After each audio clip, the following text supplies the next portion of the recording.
શું આપણી આ દુનિયા વર્ષ 2029 પહેલાં કોઈ ભયાનક વિનાશનો સામનો કરવા જઈ રહી છે? સમય બસ આગળ ને આગળ વધતો જ રહે છે. ક્યારેય કોઈની રાહ જોતો નથી. અને આ સમયના ગર્ભમાં ભવિષ્યમાં શું છુપાયેલું છે તે જાણવાની જિજ્ઞાસા હંમેશા રહે છે.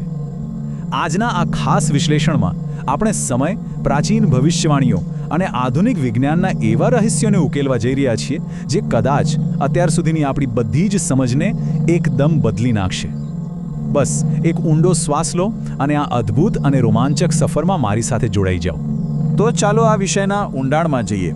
16મી સદીમાં ઓડિશાના એક મહાન સંત અચ્યુતાનંદ દાસજીએ ભવિષ્ય માલિકા નામનો એક અદ્ભુત ગ્રંથ લખ્યો હતો. અને આ ગ્રંથમાં કળિયુગના અંત વિશે એવી વાતો લખી છે જે સાંભળીને ખરેખર રૂવાડા ઊભા થઈ જાય. આ કોઈ કાલ્પનિક વાર્તા નથી, પણ એક એવી ગંભીર ચેતવણી છે જે વિચારવા પર મજબૂર કરી દે છે. આ ગ્રંથની અમુક ભયાવહ ભવિષ્યવાણીઓ પર એક નજર કરીએ. ભવિષ્યમાલિકા સ્પષ્ટ કહે છે કે પૃથ્વી પર સળંગ 7 દિવસ સુધી સંપૂર્ણ અંધકાર છવાઈ જશે. જરા વિચારો, સતત 7 દિવસ સુધી સૂર્યનું એક કિરણ પણ જોવા નહીં મળે. એટલો મોટો વિનાશ થશે કે આખી દુનિયાની વસ્તી ઘટીને માત્ર 64 કરોડ જ રહી જશે. આકાશમાં 2 સૂર્ય દેખાશે, જે કળિયુગની ચરમસીમાનો એટલે કે વિનાશનો સંકેત હશે, અને ત્રીજા વિશ્વયુદ્ધની શરૂઆત થશે. આ બધી વાતો ખરેખર હૃદયને હચમચાવી દેતી છે. માત્ર આટલું જ નહીં, બ્રહ્મવૈવર્ત પુરાણમાં પણ આ કળિયુગ વિશે કઠોર ચેતવણીઓ આપેલી છે.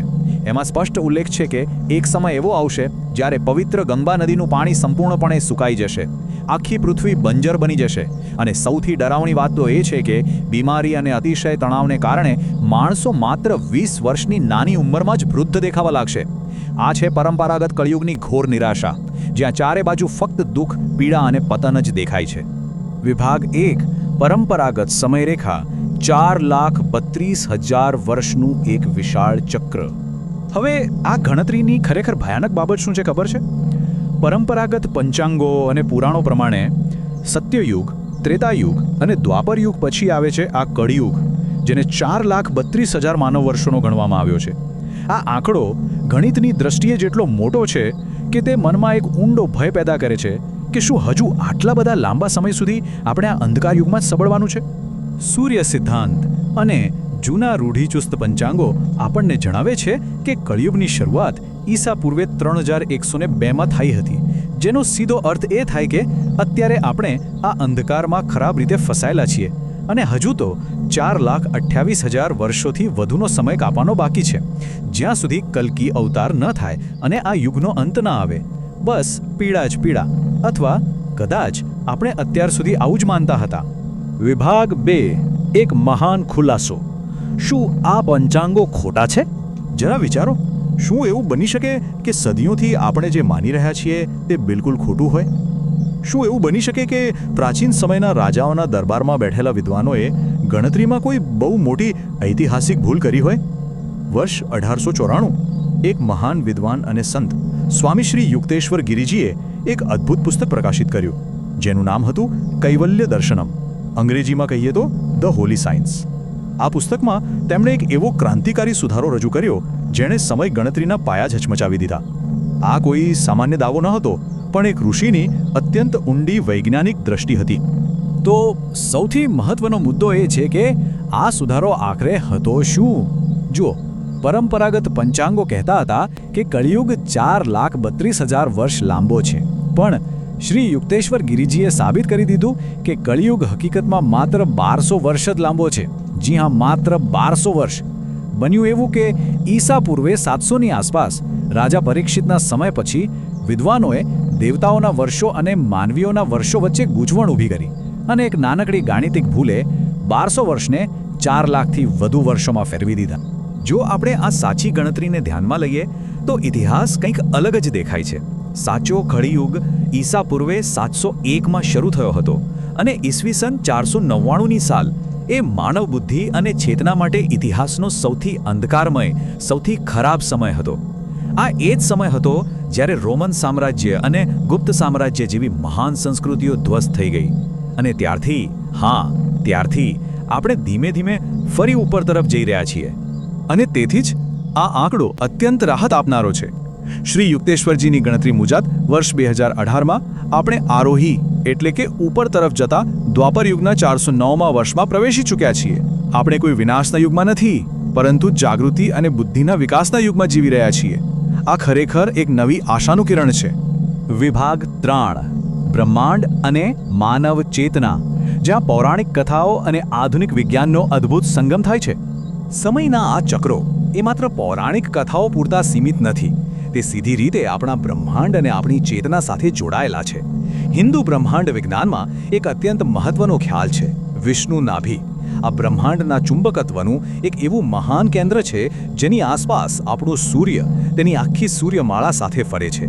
અને જેમ જેમ આપણી સૂર્યમાળા આ મહાન કેન્દ્રની નજીક જાય છે, તેમ તેમ માનવ ચેતના, બુદ્ધિ અને આધ્યાત્મિક શક્તિનો બહુ જ કુદરતી અને સુંદર રીતે વિકાસ થાય છે.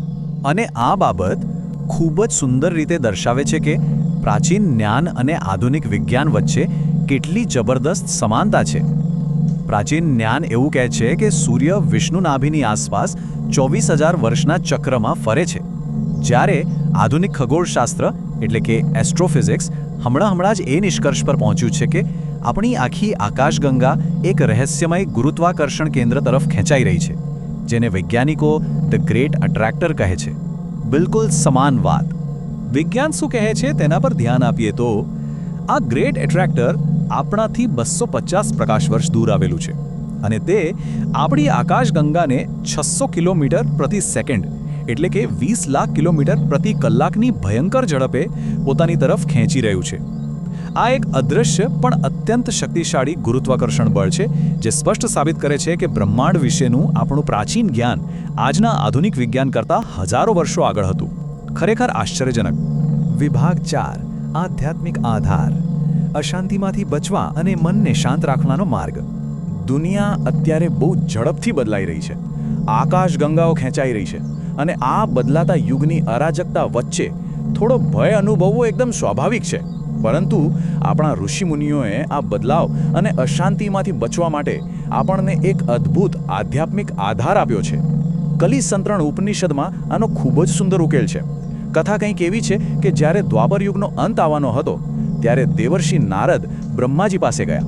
તેઓ ખૂબ ચિંતિત હતા કે આવનારા સમયની અશાંતિ, સંઘર્ષ અને પાપમાંથી માનવ આત્માઓનું રક્ષણ કેવી રીતે થશે.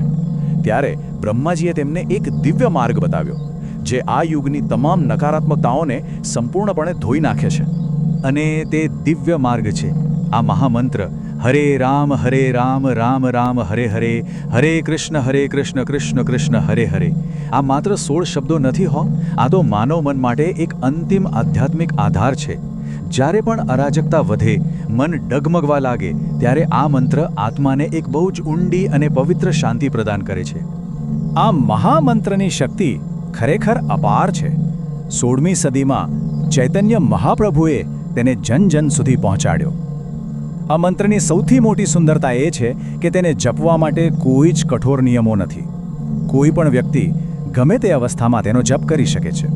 તે માત્ર જપ કરનારને જ નહીં, પરંતુ સાંભળનારના હૃદયને પણ શુદ્ધ કરે છે અને આપણી અંદર ઊંડે દરબાયેલી દિવ્ય ચેતનાને ફરીથી જાગૃત કરે છે. તો આ બધું સમજ્યા પછી અંતમાં એક વિચારવા જેવો પ્રશ્ન ઊભો થાય છે. આજે દુનિયામાં આપણે જે અશાંતિ, યુદ્ધો અને ભારે બદલાવ જોઈ રહ્યા છે, શું તે ખરેખર કોઈ વિનાશકારી યુગના અંતની અરાજકતા છે, કે પછી એક નવી, જાગૃત અને બૌદ્ધિક દુનિયાના જન્મની શરૂઆતની પીડા છે? શું આપણે સૌ પણ માનવ ચેતનામાં આવી રહેલા આ બહુ મોટા બદલાવનો અનુભવ કરી રહ્યા છીએ? આ પ્રશ્નનો સાચો જવાબ આપણા સૌની અંદર જ રહેલો છે. આ વિશ્લેષણમાં જોડાવા બદલ ખૂબ ખૂબ આભાર. સમયના આ મહાન રહસ્યો પર એકવાર શાંતિથી વિચાર જરૂર કરજો. નમસ્કાર.